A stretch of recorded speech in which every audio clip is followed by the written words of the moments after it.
ce que vous lirez sur la terre sera délié dans les cieux, ce que vous lirez sur la terre sera lié dans les cieux. C'est des paroles qui sont très fortes, mais la plus importante, c'est les paroles que le Christ dit à Saint Pierre.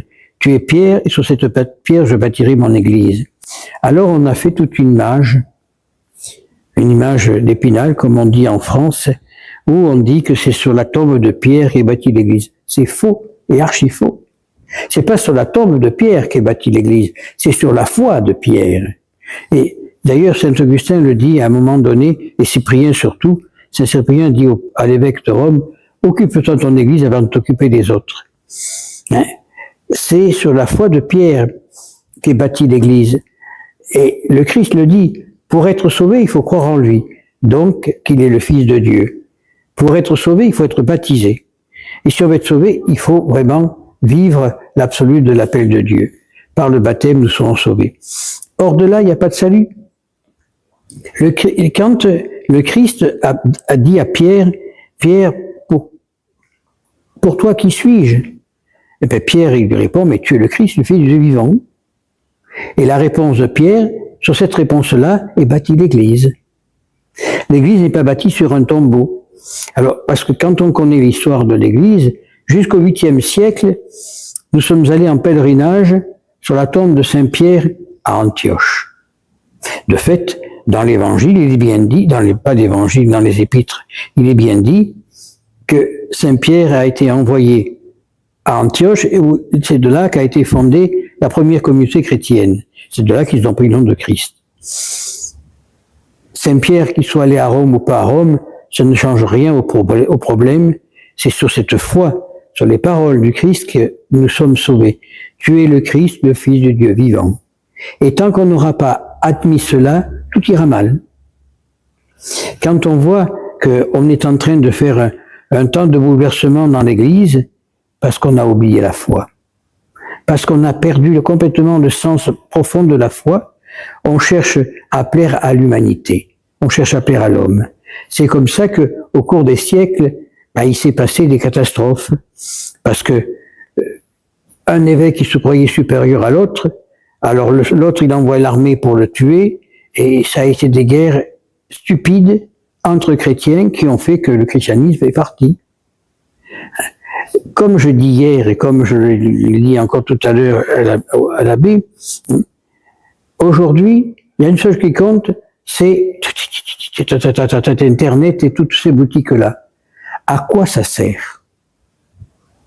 Ça peut être un outil merveilleux, mais ça peut être aussi un outil de destruction. Pourquoi? Est-ce que les apôtres, quand ils ont évangélisé le monde, ils avaient le tac, tac, tac, tac dans les doigts? Non. Et le christianisme est parti partout. Et maintenant qu'on a le tac, tac, tac dans les doigts, la tache d'huile se réduit. Alors, réfléchissons un petit peu. Est-ce que vraiment cette boîte du diable sert à quelque chose? Si ce n'est à la perte de notre âme, si ce n'est à notre propre perte. Alors, demandons aujourd'hui, par l'intercession de ce saint pape, qui est mort martyr pour la foi, demandons-lui qu'il nous donne la force, nous aussi, d'aller peut-être jusqu'au martyr. Est-ce que nous serons capables, nous, d'aller au martyr? Lorsqu'on voit, prenons le cas de Sainte Félicissime, qui n'était pas chrétienne, elle rencontre Cassien, et elle s'en va au martyr avec lui, elle est baptisée dans son sang. Mais il y en a des quantités comme ça. Ils n'ont pas eu peur d'aller jusqu'au bout. Tous les matins, je mets sur notre page une vie de saint. Un prêtre polonais, par les nazis, on lui a dit, si tu retires pas ta foi, on te crucifie. Eh ben, il s'est présenté tout seul sur la croix. Il faut un sacré courage, mais il faut surtout une sacrée foi. Est-ce que nous, aujourd'hui, on serait capable de le faire? Est-ce que nous, aujourd'hui, on n'est pas bien dans nos propres pantoufles, en attendant que ça se passe? Non, il faut absolument comprendre que si on veut vivre la foi en Christ, il faut être des témoins. Bon, des témoins, mais témoigner de quoi? Témoigner que le Christ est le Fils du Dieu vivant, c'est tout. et dans notre vie quotidienne, le faire passer. Alors, c'est pas la peine d'aller faire des processions, les bras en croix, je vous aime, mon Dieu, je t'aime, mon Dieu, je vous aime, mon Dieu, je vous aime. Non. Il veut un cœur pur et sincère. Un cœur qui est capable de dire, me voici. J'accepte tout pour l'amour de vous. Je m'abandonne à vous. Point final. Et surtout, savoir mettre une garde à sa bouche pour que le Seigneur veille sur la porte de nos lèvres. Ne pas raconter n'importe quoi à n'importe qui. Non. Tout simplement, vivre la foi en Christ. Et cette foi en Christ va nous transformer et nous illuminer de la grâce de Dieu. Et on sera tellement illuminé qu'on pourra la partager aux autres. Saint Séraphin de Sarov, un tsarette russe au 19e siècle, il avait tellement cette chaleur de Dieu en lui que lorsqu'il passait, la neige fondait pour lui laisser le passage. Et il y a tellement de saints comme ça. Je ne me rappelle plus, je crois que c'est Saint Jérôme, qui lévitait pendant la messe. Il y a beaucoup de saints qui sont des exemples merveilleux qu'on oublie. Quand on supprime la messe de Saint Pie V, cette messe qui a fait tant de saints, qu'on a le courage de transformer le Padre Pio, qui n'a jamais, parce qu'à l'époque, il est mort en 64, c'était le début de la nouvelle messe, c'était pas obligatoire. Eh bien, on lui fait célébrer la nouvelle messe lorsqu'il a sûrement même jamais vu de missel. À l'époque, c'était toutes des feuilles, mais il a jamais vu ça. Et il aurait sûrement jamais célébré. Tout ça, parce qu'on veut transformer l'Église à en faire une chose humaine. Comme les protestants. Mais nous ne sommes pas protestants, nous sommes catholiques. Et la foi catholique est très simple. On croit que le Christ est présent dans l'Eucharistie. On croit que Marie est vierge avant, pendant et après. Point final. On n'a pas cherché autre chose. Quand les témoins de Jéhovah me disent « Ah, mais Marie a d'autres enfants », j'écoute, peut-être, mais ça m'est égal.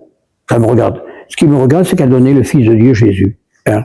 Mais expliquez-moi pourquoi. À la croix, Jésus a confié à un étranger sa mère. Jean n'était pas, c'était un étranger.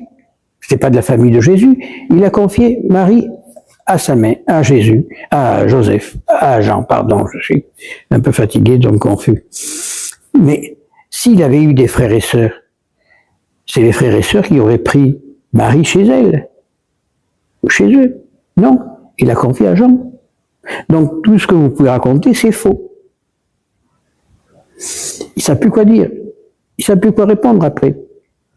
Et puis alors, le plus grand exemple qu'on peut leur donner, parce que ils étudient la Bible, moi je veux bien, mais quand on ouvre les premières pages de la Bible, généralement ils ont la Bible de second, mais enfin c'est pareil, leur Bible à eux, il y a écrit « revu et corrigé ». Est-ce qu'on peut revoir et corriger la parole de Dieu? Non, parce qu'alors c'est plus la parole de Dieu, c'est la parole de l'homme. Et c'est pour ça qu'à l'heure actuelle, l'Église corrige la parole de Dieu pour être humaine. C'est pour ça que pour faire plaisir aux gens, l'Église est prête à marier les gens du même sexe entre eux. C'est pour ça que l'Église autorise le divorce. C'est pour ça que l'Église... Pourquoi? Parce qu'elle veut plaire à l'homme. Mais quand on plaît à l'homme, on s'éloigne de Dieu. Et quand on s'éloigne de Dieu, on se rapproche de qui? Du diable. Parce que il y a malheureusement, M. Pénaud, qui a été notre organiste pendant 20 ans, disait que pour lui, il y a un Dieu du bien et du mal, qui se bagarre sans arrêt, et nous, on est au milieu. Ben, c'est peut-être vrai. Hein? Il y a le bon et le mauvais, qui sont toujours en train de se battre. Tu fais ça, moi, non, tu fais pas comme ça, fais comme ça, comme ça. Et parce qu'on n'a pas la foi en Dieu, parce qu'on n'a pas la confiance, parce que nous n'avons pas cet amour de Dieu, parce qu'on n'a pas confiance. On a confiance en l'homme, on a confiance en nous, on n'a pas confiance en Dieu. Alors, demandons à ces saints pontifes martyrs, et il y en a eu pas mal dans l'histoire de l'Église, mais qu'ils rallument, qu'ils soufflent sur les braises de l'Église, pour que la femme revienne et que, enfin, l'Église resplendisse dans sa beauté comme elle a toujours été, ainsi soit-il.